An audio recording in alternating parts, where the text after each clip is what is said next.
Tiger fans, what a day it is, huh? What a day it is. And it's even better. We've been breaking it down a little bit all day, but when you can put a little cherry on top of that ice cream sundae, you get Whit Huguley on here, that's big time. So Louisiana Boot Crew Media, Revel Asphalt Services, I said it earlier.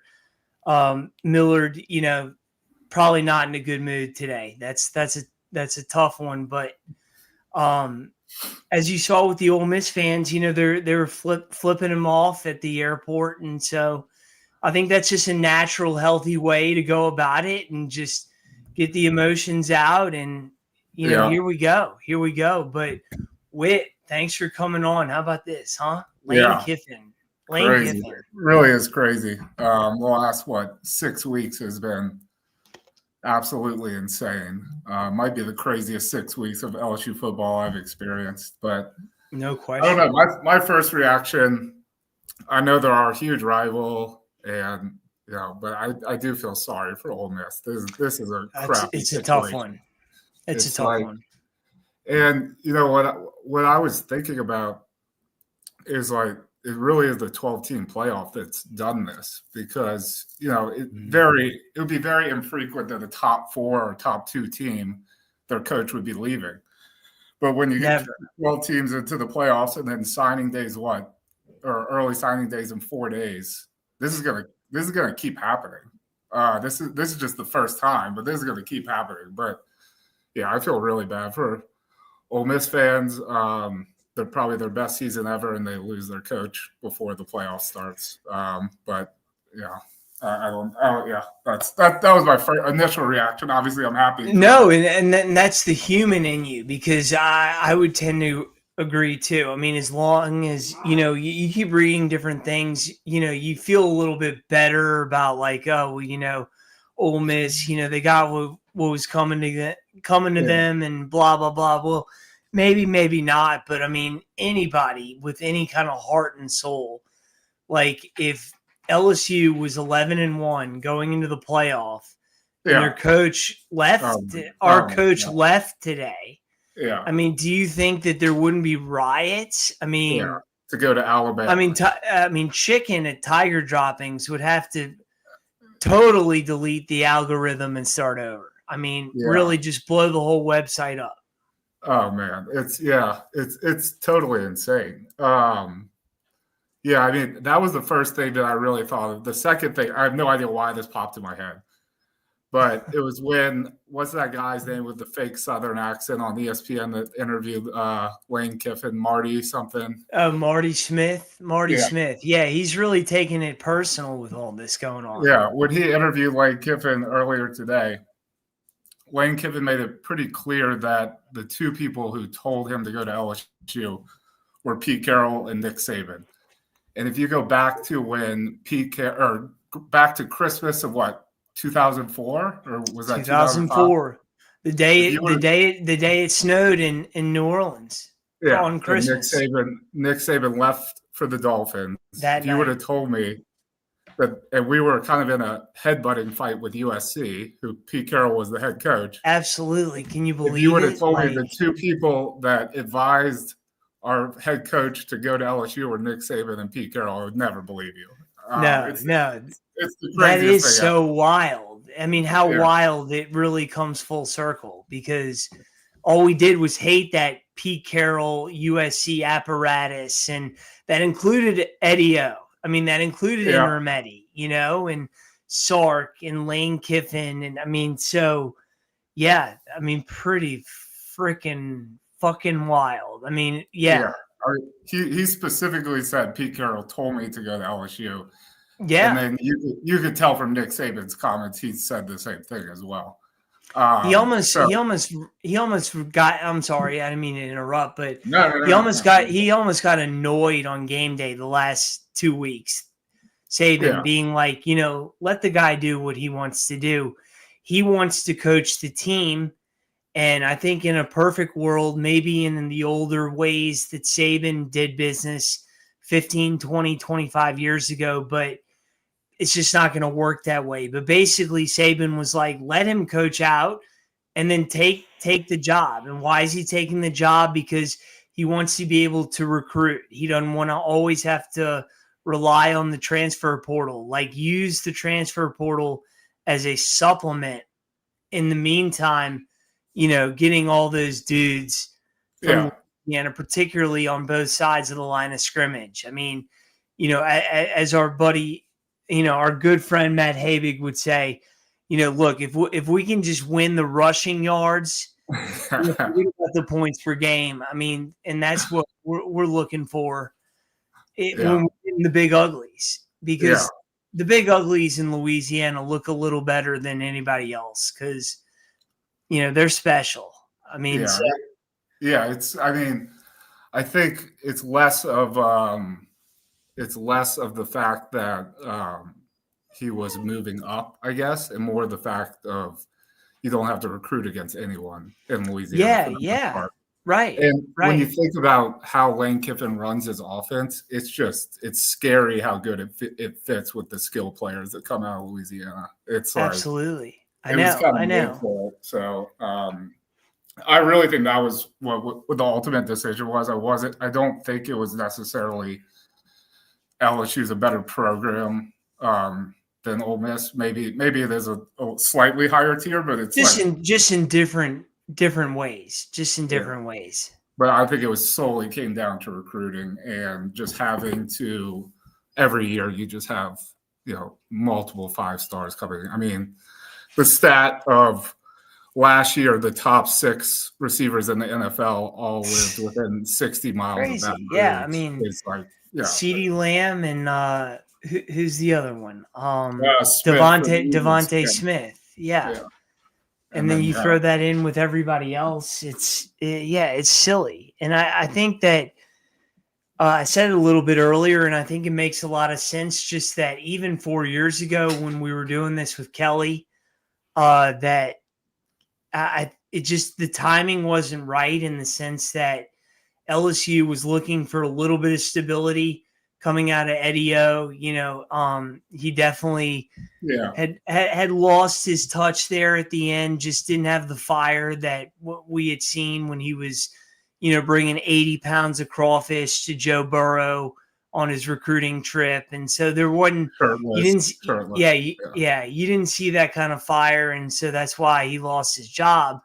But, when you start to see kind of that being able to be played, particularly at a university like LSU, the guys that you can get, it's incredible. I mean, you really can. And so, just the wide receivers, it's like I saw Kylan Billiot today. He was a big time guy, 4-star coming out a couple years ago, and he hit the portal. And look, good for him. I don't know what he's going to go do, but why wouldn't you want to stay here and see what Lane Kiffin's going to do? Particularly on offense. I mean, I don't know why exactly you were so hard on to have, Joe Sloan and Brian Kelly calling all the plays. And now you got basically the best play caller in college football and you're hitting the portal. So, look, I don't know. Good riddance. Yeah, I think I'll be interested and would love to hear your opinion on, it seems like his main job this offseason will be to find a quarterback. That's it. Yeah, if he gets a quarterback, anywhere half decent, like somebody that could even hit half the side of a boat. Yeah. Watch out. I mean, I know people are talking about it could be a rebuilding year. No. Bullshit. That's bullshit. I mean, you're not giving this guy all this money. You're not giving this guy all this NIL money. You're not bringing back Harlem Berry, Kyle Parker, DJ Pickett, guys like this. You're not coming back to rebuild, okay? So if he gets a trigger man, I don't know where he is. He found Chambliss, who is a D2 guy. He could find them, sleeping on the side of the highway, and bring him on, and it could be something special. I mean, that's why you pay him the big bucks. Yeah, everything else is already in place for the most. I mean, the defense is certainly already in place. O-line needs some help, but I think that can get Awful. fixed quick. But yeah, if he can find a QB, and I would imagine any QB wants to come play with him. Yeah. So Yeah. I mean, that's basically all Ed Orgeron did was just he got Joe Burrow, and He did. everyone else was from Louisiana for the most part. So yeah, it's God, I don't think he even thought nobody in their wildest dreams thought that, that the fire would spread the way that it did in 2019. And I'm not saying that it would again, but like that was players. I think what we've really been talking about, particularly on offense for the past 15 years, is that it's been players making plays because the coaches have basically sucked. And I mean, how many offensive coordinators have we had? How many offensive line coaches have we had? It's embarrassing, and yet you still put up a decent product out there that you would attract a Lane Kiffin who's, blowing and going at Ole Miss, and he's like, yeah, I'm having the time of my life going up and down like a Madden football game, and yet I'm going to go to the, in quotes, dumpster fire at LSU and just take it over. And that's what he's doing. And I think he sees that, like, you're not going to have a 2019, obviously, ever again, but that you have the ability to have 2019-ish type rosters. And without working your ass off as far as recruiting goes. I mean, you're naturally just going to get 5 stars that are coming to LSU from the day they're born. So it's, I mean, I really think that's what it boils down to. And I think that a lot of the upset people you're seeing are interpreting it as Lane Kiffin saying that LSU is way better of a school than Ole Miss, or something of that nature. I think it's all comes down to recruiting. I really do. That's it. Yeah, because the money's basically the same. I mean, they were going to match his offer. But the other thing I would love to hear your opinion on is the AD not allowing him to continue to coach. That sounds what it's like. I mean, that's basically he it. Said that. Yeah, I mean, and then it got nasty, even nastier than that. Yeah, it was the second time he left the team without being able to say goodbye to the players. Maybe third, actually. I don't know. A lot of players wanted to say goodbye. A lot of players wanted to play for him moving forward. Yeah, and so sometimes you need to read the room. That's not a good, I hate to rub salt in the wound, but they probably will play for him next year, to be honest. Wait, say that again? I'm sorry. I said I hate to rub salt in the wound for Ole Miss fans, but they probably will, a bunch of them will follow Kiffin to LSU, I would imagine. Yeah, well, certainly a lot of the good guys, Yeah. And I mean, so I'm curious if the Ole Miss AD would have given Kiffin the thumbs up, if our AD would have, if Verge would have allowed it also for him to continue coaching. That would have been a weird situation. I don't know. I don't know if you know maybe a little bit more, but it sounds like we were cool just letting it go. Yeah, and that was my interpretation. Ole Miss, when I say they, did not want him moving forward as the in quotes LSU football coach representing them moving forward. And I think the SEC championship last night, that was a big deal. I mean, because that could have really been a big complication in all this, because then you're like, are you waiting another week for this? What's the answer? Are you giving the decision now? Are you still coaching? God, it's been so annoying. I mean, it's been 2 weeks of this bullshit, and finally it's done. And so, but I mean, God, it's pretty amazing that you, after all these years, you've been looking for a coach.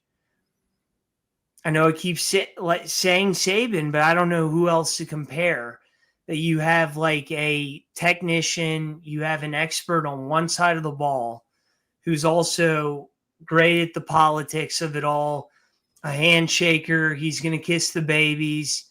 He's going to fundraise. He's going to recruit. And he's also going to be one of the top 20, 25 offenses in the country every year. And then now all of a sudden you're in a position where now you just have to make sure that your defense is top 30, top 40, which at LSU, that shouldn't be a hard thing to do, particularly when the money's being spent, that's being spent. And so, like we talked about a couple weeks ago, maybe it was after A&M, but a Kiffin-Baker duo. Wow. That's fun. Yeah, I know. It's funny. We did talk about that like 6 weeks ago, and it looks like that's going to happen. Unless I think it's Baker gets a head coaching job somewhere else, but I don't know if he wants that or not. But I thought it was interesting that Tulane is obviously it's a slightly different situation, but they're letting Summerall coach the rest of the year. So I don't know. They're going to have to sit down and figure this out because this is going to happen quite a bit where a coach is going to another school but is still in the playoffs. Maybe not every year, but this is not the last time this is going to happen. No. It just really taints the college football playoff when all of a sudden you have a top 8 team that doesn't have a head coach. But yeah, I mean, how are you supposed to balance a conference championship game, a playoff game, recruiting, portal?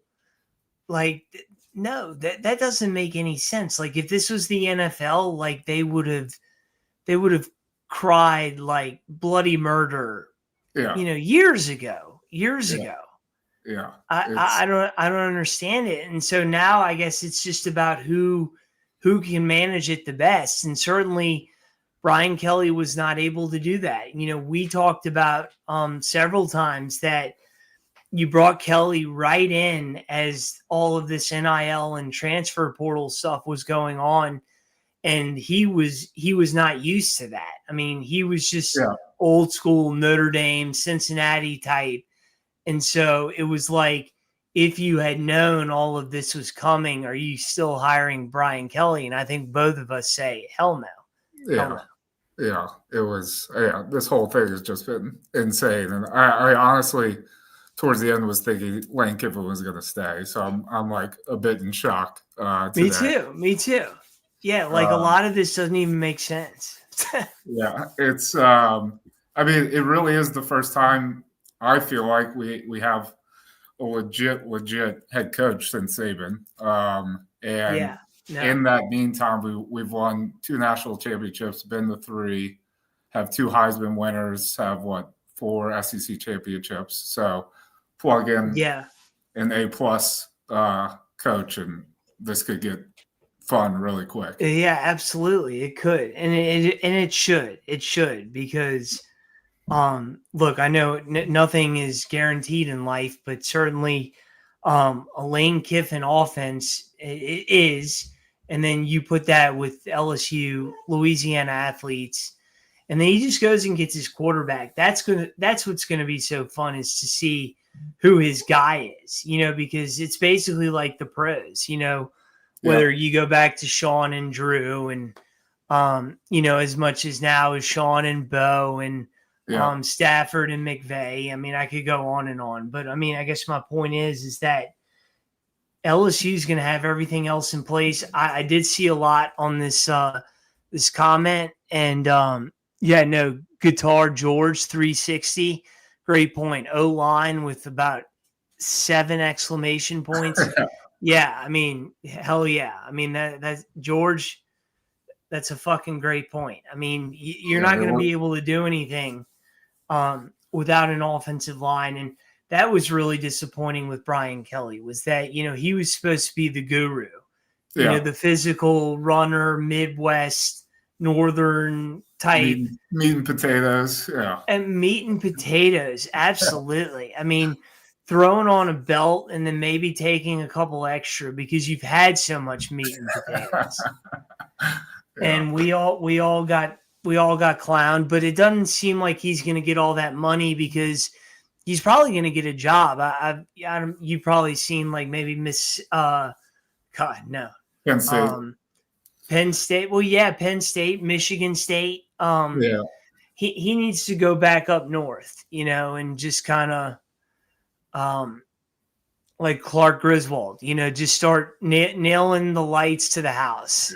That's just it's my favorite movie. But that Brian Kelly, God bless you, he did stabilize the program. I mean, when he took over after it was a little bit messy. I mean, I think we had like 14 players and a couple of janitors, and we had a wide receiver playing quarterback, and he played a great game too, John Trey Kirkland. Yeah. But how fun would it be to have O back? Yeah. Oh, it sounds like he's definitely coming back. Or who knows these days? But I think so. Yeah. Well, he's going to get paid $1 million. Why would he turn that down? Yeah, and he'll be the recruit guy, which is what he does best. D-line coach, especially in Louisiana. It's kind of mind-boggling from the A&M game till now. What's happening? What's happened is it doesn't really feel real. How about from the Ole Miss game when we played Ole Miss, and then we heard that they were dating the girl and Whit Weeks, and I mean, now we're really getting into something juicy. I mean, really kind of a fucked up situation. If you want to ask me, it's really been weird. Something like out of a soap opera. But I mean, shit. I mean, press conference tomorrow, and I think you're going to probably see Frank Wilson stay on. I mean, it'd be stupid for him not to stay on. Corey Raymond, I don't think you can keep going back and forth, taking him on, taking him off. Just leave him where he was, because look at what he's done. I mean, the corners have been great this year. Yeah. Delane, Pickett, Woodland. I mean, Pickett's a stud. I mean, wow. I wouldn't mess with our recruiting at all. No.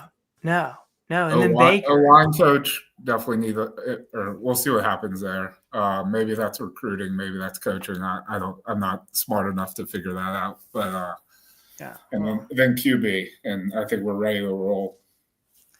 Yeah, well, I mean, I think certainly offensive line is like Brad Davis, a bunch of 4 and 5 stars. So it's clearly I would think a matter of development at this point. And so with the right guy in there, and they were talking about James Craig, offensive line coach at LSU. I think for Orgeron, he was in 2019 for Burrow and all the guys when they won the Joe Moore Award. And I would credit a lot of that to Burrow and his success to get in and out of checks, protections, and his ability to scramble. I think otherwise, if it had been like a Nussmeier or something, he may have gotten murdered. So I think a lot of that, but I would like to see something past James Craig. Let's move something more towards really being able to pound the football and protect the quarterback. And then that's the next thing, is who's going to be,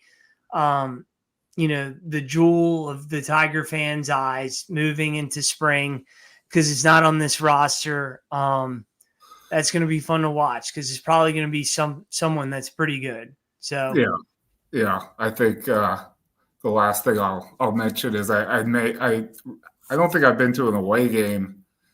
Well, I went to Las Vegas, but I haven't been to an away game in a long time. But I'm going to the Ole Miss LSU game in Oxford next year. That's going to be amazing. Yeah, I mean, that's going to be one for the ages. Yeah. I mean, remember when he went back to Tennessee? Yeah. And then you think about this times 10. Yeah. And then you think about Saban going back to LSU. And so you've got like a combination of the two. I mean, that's going to be something. I mean, the schedule next year, I mean, to think Lane Kiffin's the head football coach at LSU. You got Clemson coming to Death Valley, the real Death Valley. Yeah. You have Texas, you have Alabama, and I think you have Texas A&M, all in Tiger Stadium. And then obviously you got the Ole Miss game. And so I know we're kind of reaching a little bit here moving forward, but shit's exciting. You know, what else can you say? Yeah. This is going to be a fun year. It's crazy. I think everyone's still processing it. We'll see. I think so too. Yeah, who he fills in as all the coaches, and we'll see. We'll know more, but this is a pleasant surprise.